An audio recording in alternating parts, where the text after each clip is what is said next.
एका पक्षाच्या चिन्हावरती निवडणूक लढवायची, स्पष्ट बहुमत मिळवायचं आणि त्यानंतर दुसऱ्या पक्षामध्ये प्रवेश करायचा हा पॅटर्न बहुधा अख्ख्या महाराष्ट्राला पाठ झालाय.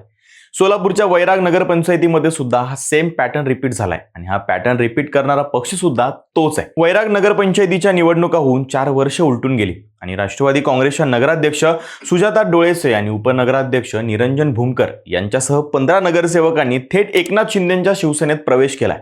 हा उपमुख्यमंत्री सुनेत्रा पवार यांच्या नेतृत्वाखालील राष्ट्रवादी काँग्रेससाठी अत्यंत गंभीर इशारा मानला जातोय. कारण बघता बघता राष्ट्रवादीच्या हातातील अख्खी सत्ता थेट शिवसेनेकडे गेली.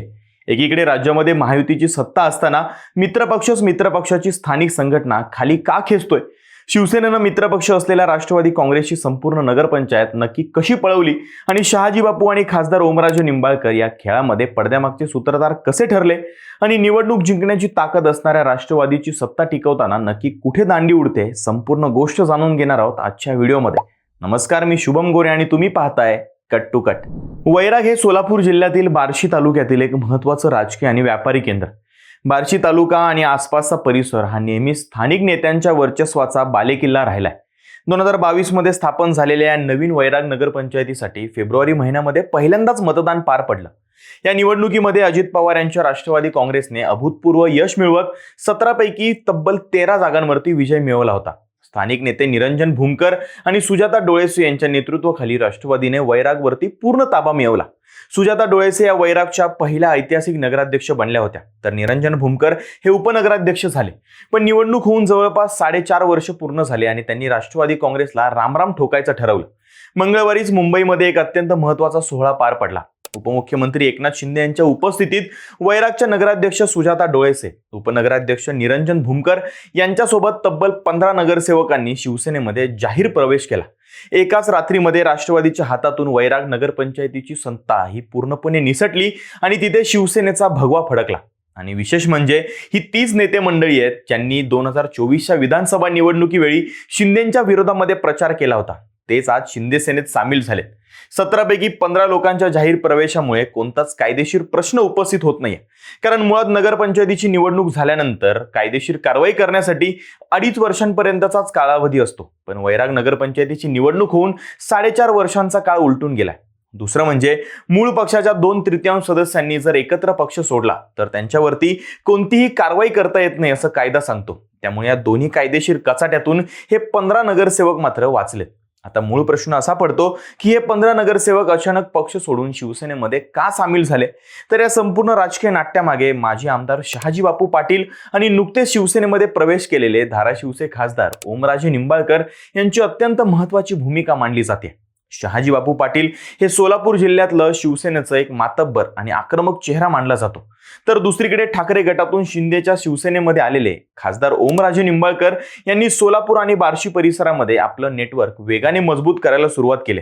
निरंजन भूमकर हे वैराग परिसरातील एक वजनदार नेते. त्यांनी यापूर्वी राष्ट्रवादीच्या चिन्हावरती बार्शी विधानसभेची निवडणूक सुद्धा लढवली होती. स्थानिक पातळीवरती जर कामं करायची असतील, निधी आणायचा असेल, तर आगामी काळामध्ये आपलं राजकीय अस्तित्व टिकवायचं असेल तर राज्याचे मुख्य नेतृत्व असलेल्या एकनाथ शिंदेंच्या पाठीशी उभं राहिलेलं बरं असा विचार स्थानिक नेत्यांनी केलाय. शहाजी बापू पाटील आणि ओमराजे निंबाळकर यांनी या परिस्थितीचा अचूक फायदा घेतला. त्यांनी वैरागच्या सर्व नगरसेवकांना थेट मुख्यमंत्र्यांच्या दरबारात नेऊन उभं केलंय. हा वरवर योगायोग वाटत असला तरी यामागे एकनाथ शिंदे यांच्या शिवसेनेची अत्यंत ठरवून केलेली विस्तार रणनीती आहे.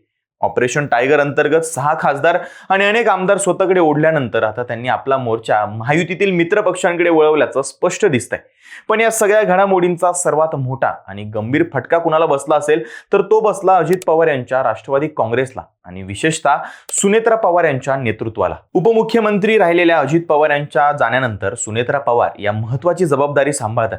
सोलापूर किंवा पर्यायानं पश्चिम महाराष्ट्र हा राष्ट्रवादीचा पारंपरिक बालेकिल्ला मानला जातो. वैराग सारख्या ठिकाणी राष्ट्रवादीने स्वबळावरती एवढा मोठा विजय मिळवला होता. पण पक्षांचं संपूर्ण केडर आणि लोकप्रतिनिधी पक्षाला सोडून निघून जातात. याचा अर्थ पक्षाच्या संघटनात्मक रचनेमध्ये आणि नेतृत्वाच्या पकडीमध्ये कुठेतरी गंभीर त्रुटी आहेत किंवा मग एकनाथ शिंदे यांनी त्यांना कदाचित मोठी डील दिली असावी असं दिसून येतंय. कारण राष्ट्रवादी काँग्रेसकडे निवडणूक जिंकण्याची ताकद आहे. हे फेब्रुवारीतल्या निकालांमुळे सिद्ध झालंच होतं. त्यांच्याकडे कार्यकर्त्यांची फौज सुद्धा आहे, जनतेचा पाठिंबा आहे. पण निवडणूक जिंकल्यानंतर त्या स्थानिक नेत्यांच्या अडचणी सोडवणं, त्यांना पक्षांमध्ये रोखून ठेवणं, त्यांच्या स्थानिक राजकीय आकांक्षा पूर्ण करणं आणि त्यांना ताकद देणं, यामध्ये पक्ष नेतृत्व अपूर्व पडलंय असं बघायला मिळतंय. जर एखाद्या पक्षाचे 13 नगरसेवक दुसऱ्या पक्षामध्ये जात आहेत आणि पक्षाच्या वरिष्ठांना याची पुसटशी कल्पनाही येत नाही किंवा ते रोखू शकत नाहीत, तर हा सुनेत्रा पवार यांच्या आणि राष्ट्रवादीच्या प्रादेशिक संघटनेच्या चिंतेचा विषय ठरतोय. मागच्या वर्षांपर्यंत ट्रेंड असा होता की विरोधी पक्षातील, उदाहरणार्थ ठाकरे गट किंवा शरद पवार गटातील नेत्यांना सत्ताधारी पक्षामध्ये घेतलं जायचं. पण आता हा ट्रेंड बदललेला दिसतोय.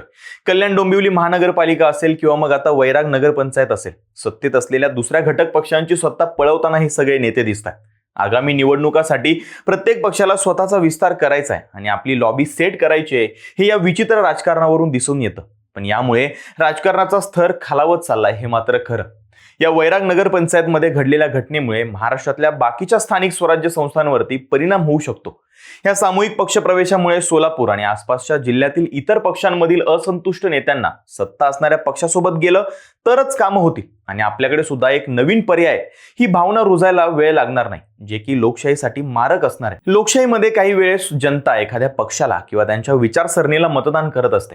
पण जर लोक झुंडीने असे पक्ष बदलणार असतील तर मग जनतेच्या मताला काय किंमत उरते असा प्रश्न पडतो. त्यासोबत सत्ता टिकवण्यासाठी आणि वाढवण्यासाठी मित्र पक्षाचाच पाया खोदण्याची ही रणनीती महायुतीला भविष्यात कुठल्या वळणावर घेऊन जाणार, हा गंभीर प्रश्न आहे.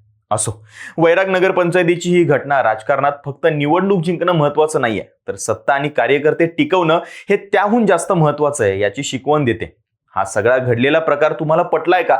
कमेंट्समध्ये आम्हाला नक्की सांगा. आणि व्हिडिओ आवडला असल्यास लाईक आणि शेअर करा आणि अशाच राजकीय विश्लेषणांसाठी आपल्या कट टू कट या यूट्यूब चॅनलला सबस्क्राईब करायला विसरू नका.